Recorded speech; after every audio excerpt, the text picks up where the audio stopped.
Well, hey guys, we are with Heidi again, one of our bass players here, and she's got a wealth of experience playing with numerous different worship teams.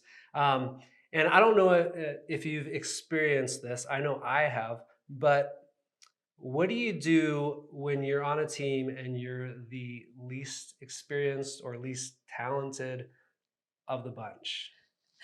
So that's been me a lot, a lot. I've been playing for a while, and several churches that I played for have been big churches with a lot of really talented musicians.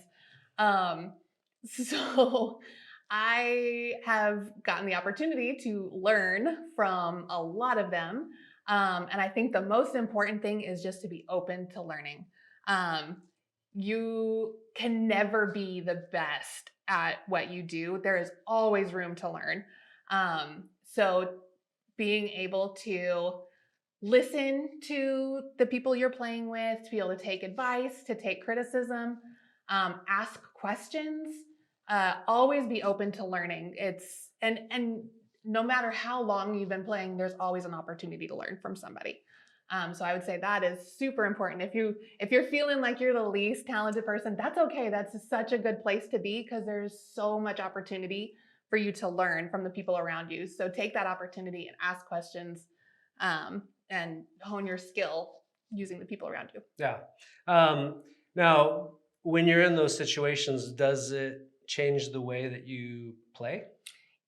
For me, it does. I'm one of those people that tends to think less is more. Um, my particular style of playing is if you don't know I'm there, I'm doing my job.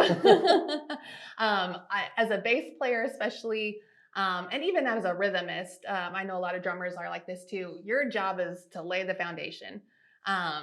My job is not to be Victor Wooten and stand out and do all these amazing bass solos. That's not my job.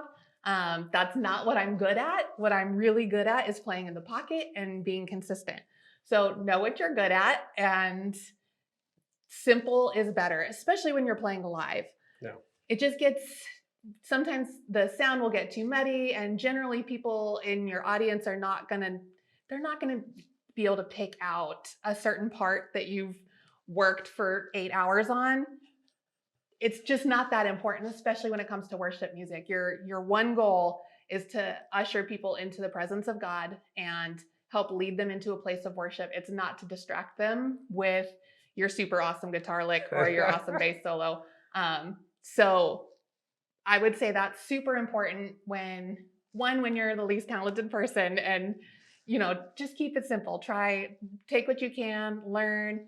Don't try to play fancier than you can, but that goes for any musician too. Is Yeah. remember your audience, remember uh, the atmosphere you're trying to create.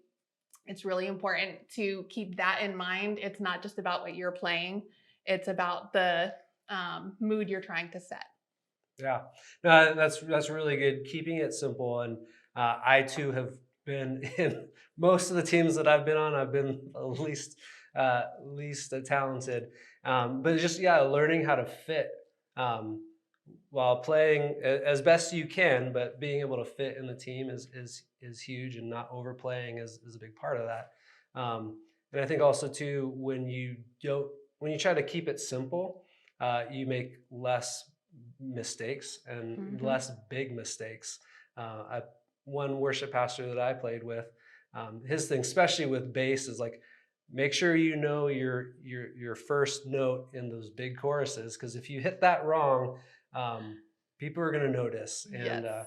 my wife's a great example. Like I could, if we played everything perfect, she'd be like, "Ah, that sounded good." But if you hit a really bad note, she's like, oh, "What happened?" Like people will hear those really big bad notes, but Yep. as long as we're all kind of playing together well, they won't notice much. They'll just be like, "Yeah, I was able to just worship and it sounded good," And that's oftentimes the best uh, times that we're playing is when people are just like, "Yeah, it sounded good."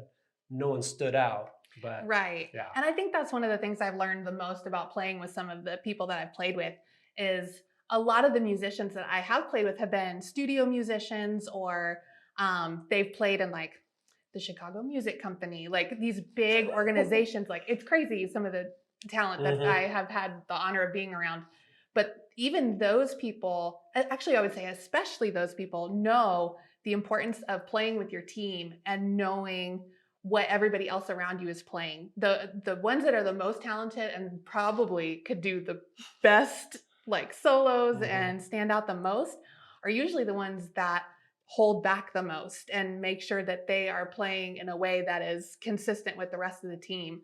The most important thing about playing live is being tight, is being able to get everybody gelling on the same beat and everyone's on the click. Everybody knows where they're going. It's not necessarily anyone that stands out. You're right. If someone says, yeah, it sounded good, that's like the best compliment. Yeah. Well, cool. Well, I hope you guys learned something, and we can hopefully get better as a team. Thanks for watching this, and we'll see you guys soon.